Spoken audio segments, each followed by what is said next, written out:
All right, let's check first what happened in the game. Knight f3 is played. This is actually part of my influence because at the very beginning when we started to work, Levy was mainly an English player and he had all kinds of ideas what to play in openings. I did say at the very beginning, listen Levy, those openings, okay, they're pretty important of course, but don't overdo them because the games will be decided in the middle game anyway. But I noticed one thing, is that he doesn't play the ready. He plays English opening, he plays some e4, d4, but he doesn't play the ready. And I suggested, listen, you should give it a try. And he tried it, and he said, wow, yeah, this is a really, really nice system. There's a lot of ways to improvise. And ever since, he has been playing quite a bit of the ready and practice quite a bit. Not all the games you're even aware of, but he's practiced it quite a bit. So the point is, you play knight f3, you want to play moves like g3, bishop g2, short castle and see what happens, but also you have the chance to transpose to some of the other systems. So his opponent played b6. You know, I have no idea what this is.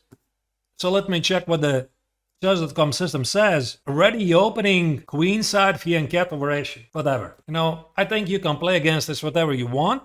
You can play d4, you can play c4, you can play b3, you can play g3. So black is not really fighting for the center. So that's why here Levy played c4. And I like this because he wants to play something like knight c3 and fight for the central squares. Not yet revealing all of his cards. c5, okay, makes perfect sense. Trying to combat the center.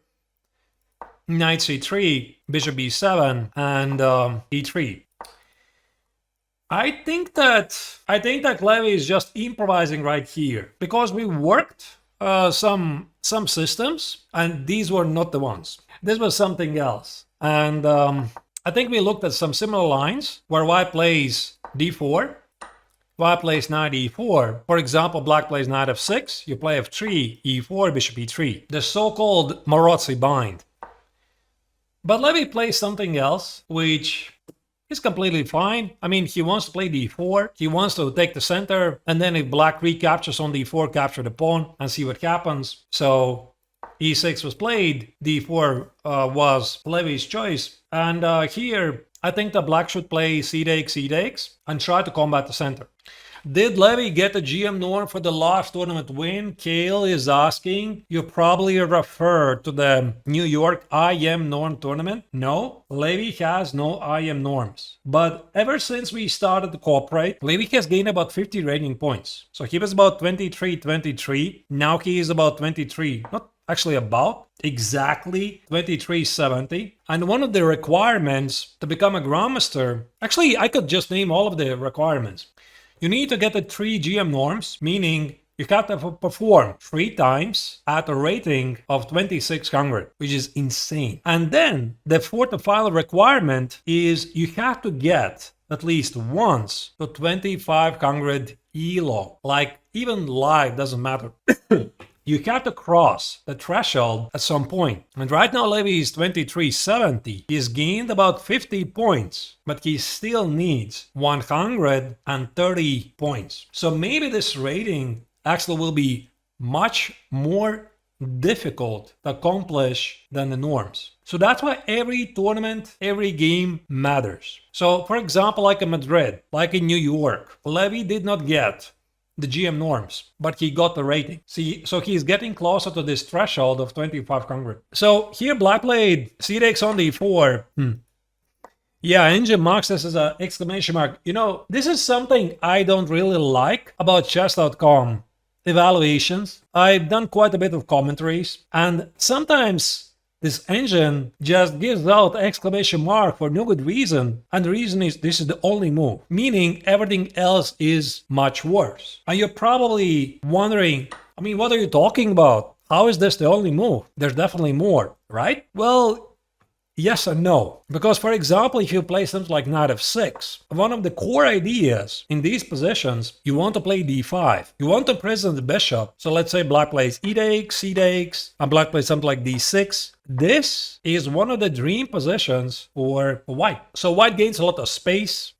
White plays a4, white plays knight e2, knight c4. Applying pressure, applying pressure, applying pressure. The bishop on b7 is a pretty bad piece. It's staring at the pawn on d5.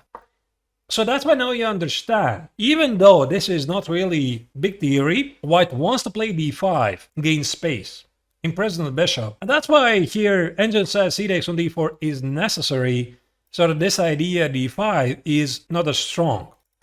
Bishop b4 was played, so bishop d3 was played.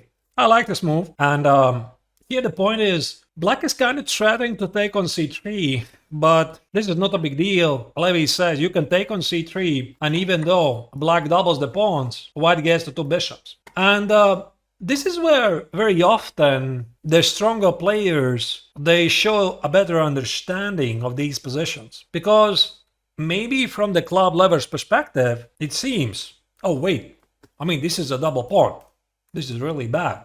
You know, I'm going to play queen c7, I'm going to play bishop a6, and I'm going to eat your pawn. So what you're going to do? Well, the stronger players, maybe they can actually sell the pawn on c4. And this is something also that weaker opponents quite often do not understand. They like think, I'm going to try to win the pawn, and I'm doing great. But it's difficult for them to understand that maybe the stronger player is actually willing to sacrifice the pawn on c4 to gain valuable time, open up position, and gain initiative. I mean, chess is a very complex game. What do you want me to tell you? So, white has nice bishops, strong center, and I think black's attempts to try to win the pawn on c4, they're just very slow.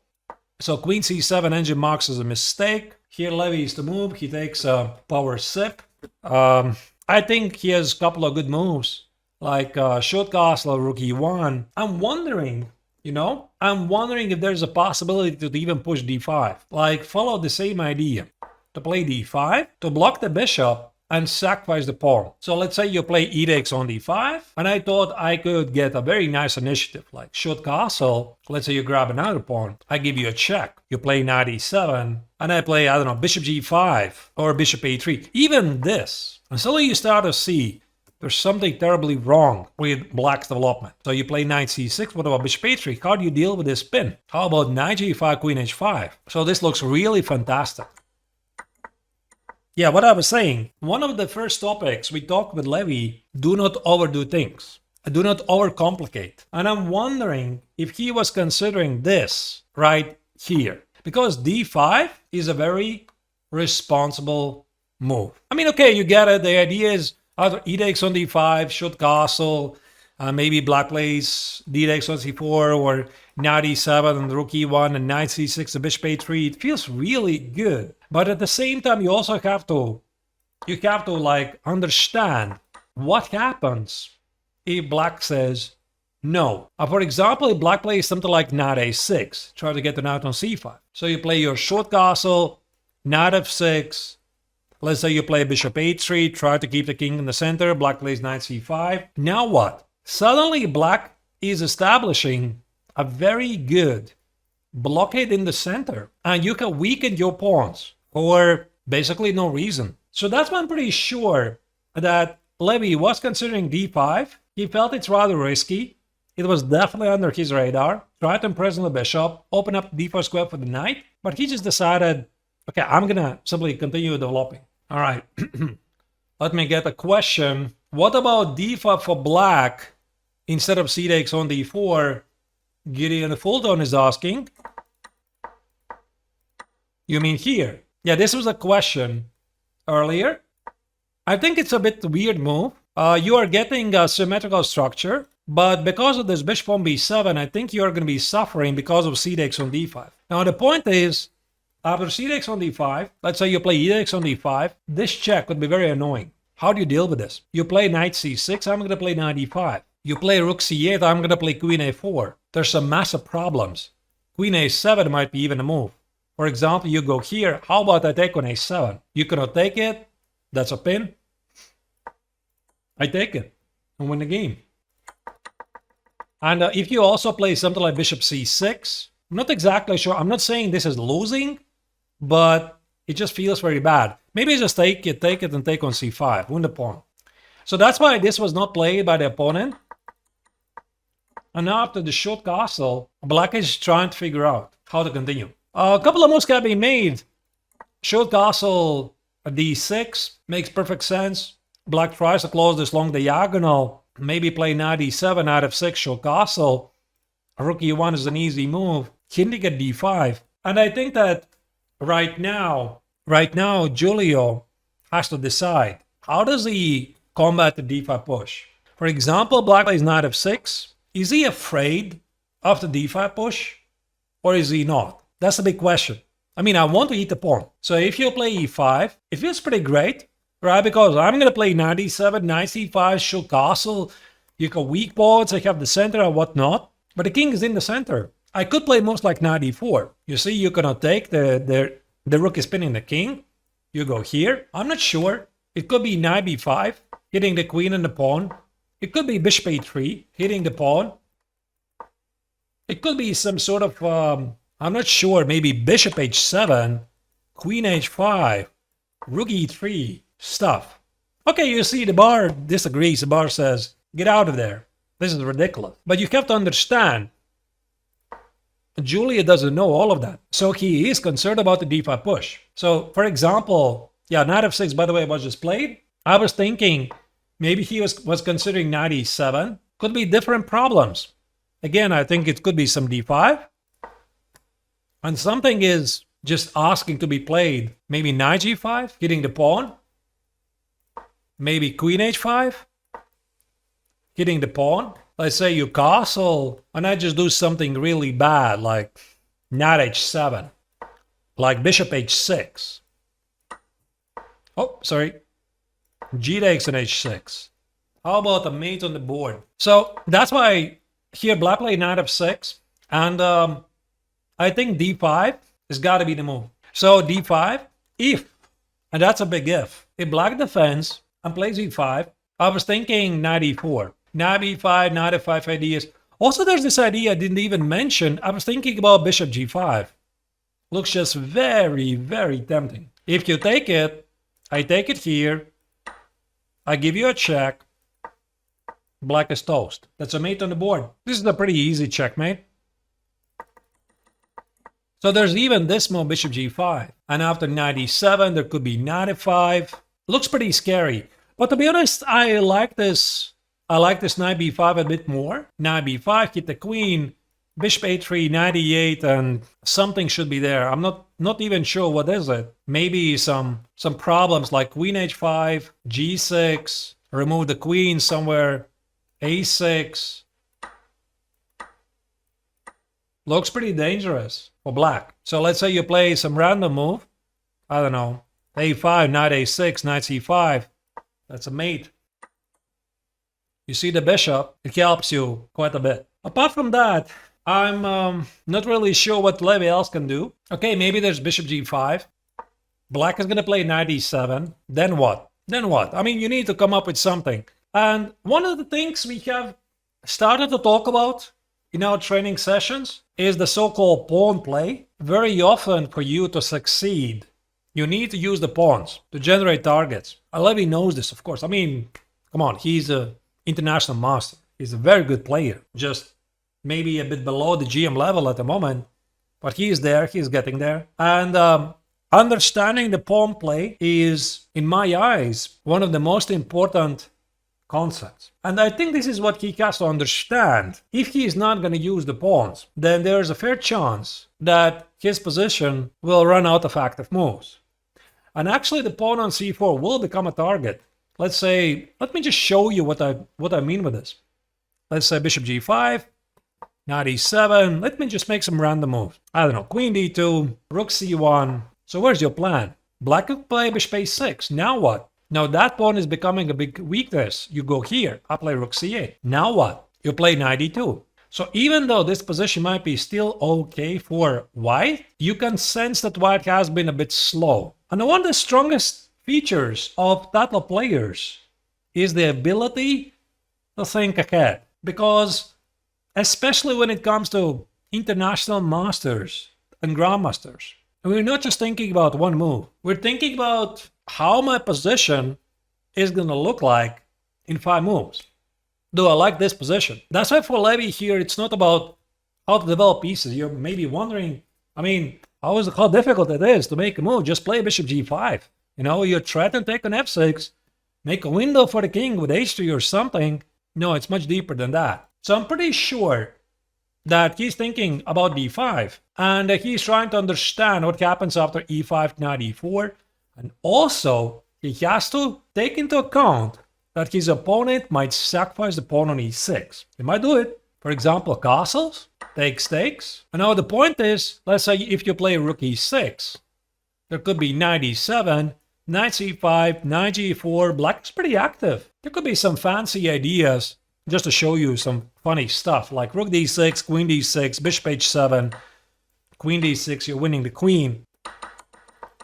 But I think that this line could even be improved by continuing the same idea in knight e4, just bringing another piece to hit the pawn on e6. So black is having some major problems.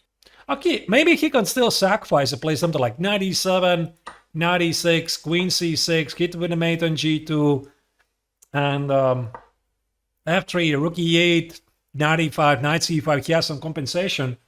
But the way I'm looking at this, Levy's got to push d5. e5 is on the board. I think knight e4's got to follow. Bishop g5 looks very tempting. Maybe there's some scenario when he can sacrifice the piece on e5, but I don't really see why. Like, could be some moments when he could play something like bishop f4, when he could play bishop e5, he could play f4, but, you know, I have this very funny saying, and I have a knack for very odd names when it comes to explaining some stuff, and that is no funny business in a great position. So why are you doing this? There's no need. When you're doing great, don't complicate, play simple chess. There's even actually a rule in chess. Maybe not many people know this, but when you evaluate the position, for example, you're sitting here with white or black, and you're thinking, I'm doing really great. What do you have to do? What's the goal? You try to clarify. You try to clarify the situation. Why? Because you want to get a position that you can play by hand. Easy execute moves that lead to a large advantage, and maybe the large advantage leads to extra material. Knight e4 is on the board. When you're doing badly, what do you have to do? You have to complicate as much as you can, because you're doing badly anyway. And that's why sometimes there are players who don't understand this, and even in very bad positions, they try to make the perfect moves. But, I mean, if your position is really bad, the perfect defense already doesn't exist. And here's the trick. Do you understand that you're doing badly? Sometimes it's not so obvious. I'm not really sure if Giulio is aware that he's doing badly. Because in his eyes, if he's going to get a knight on c5 and fend off the attack, he's doing great. But he's wrong. All right. So show castle is played. Now black is threatened to take on d4. I think that here Levy has bishop g5 or knight b5. I really like this knight b5. So it might be a pretty tricky line to calculate. Like knight b5, hit a queen and the pawn. Oh, sorry, not queen d7, of course. I think it's going to be queen d8. The bishop a3, hit a pawn again. Knight e8. And now the question, how to organize the attack at the king's side, because a6 is incoming. And a6 traps the knight. There's no way to retreat. Could be pretty interesting. Maybe there's also some room for some craziness, like at the right moment, like rook e5, something like this. But probably not just yet. So I think this is going to be the critical position, and white needs to do something pretty quickly. Maybe I'm thinking, how about f4? With the idea to meet a6 with knight e6 and f takes on e5. This looks pretty bad for black. If you go away, I could maybe take it and play something like e6. Yeah, this is looking really terrible for black. So maybe black would take it. And now this gives me some ideas to sacrifice on e8. Maybe start with queen g4. You play a6. Now there's two ideas like knight e6 and queen f4. Looks borderline winning. And the second idea I'm thinking is rook e8. Rook e8 96. Rook e7. How do you say goodbye in Italian? I knew the word, but I forgot. So the rook is under attack. There's a checkmate on g7. I wanted to say ciao amigo, but it doesn't sound right. It was ciao babano or something. I don't remember. I do not speak Italian, so I wouldn't know. So once again, this looks very tempting. Knight b5. Bishop a3. And a 4. Easy moves. Nothing special. The pawn is under attack. I suppose you have to take it. I mean, this looks just very bad. Maybe could be a million reasons why it's bad. Like take, here, try to win a mate, sacrifice it. King h8 is rook e3, rook h3. I'm not sure, 96. 3 pawns for the piece on a very strong attack, underdeveloped pieces. At queen side for black, my understanding is the black is lost. Queen d7, that's a move I didn't expect. I'm not sure what it changes. So I could still play bishop a3, hit a pawn, knight e8, and I still play a4. What does it matter? Looks the same. Again, the idea is a6, knight e6, f takes on e5, looks crushing. Or maybe take it. The same ideas. Again, rook e8, maybe. Okay, maybe now there's no queen g4. How about I just play queen of 3? You play a6. Again, rook e8 is the move with knight e6. Or maybe just knight e6, queen of 4, rook d8. Game over. I mean, I think he's going to do it. So bishop h3, f4. The question is, does Levy see f4? But it's a very easy move. Finally the chat picked up my Italian words. Arrivederci. Ciao, arrivederci. Yeah, when you play bishop a3, f4, you say arrivederci. I should actually also learn some Italian. I mean, I watched the video. Was it a recap or the tournament announcement? Whoa, f4 immediately. That's a weird move. Why not bishop a3? Why f4? Just because the bishop protects it. Anyway, what I was saying is that Levy was doing this recap or something because I watch all of his videos. Every single one of them. It's my job.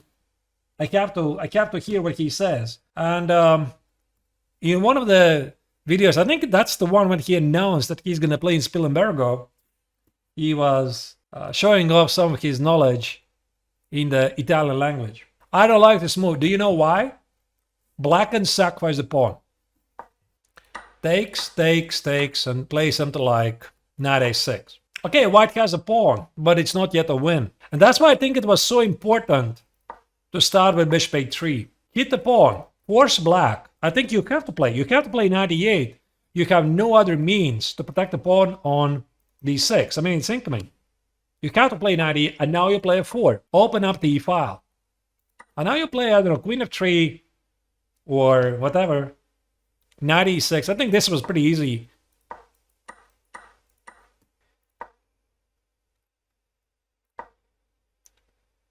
So e4 is most likely the response for black. Maybe e4, bishop e4, and something like knight a6. I mean, definitely white is better, but not winning. Like bishop f3, knight c5, bishop e3, a6, knight e4, knight c6, whatever. The game continues. But of course, black has to pick up the e4 move.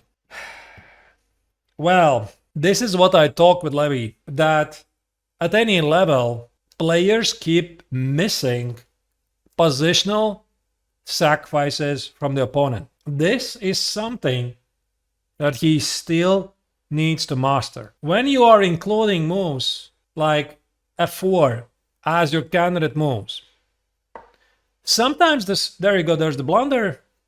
I believe this is a blunder, right? Knight e6 is just killing.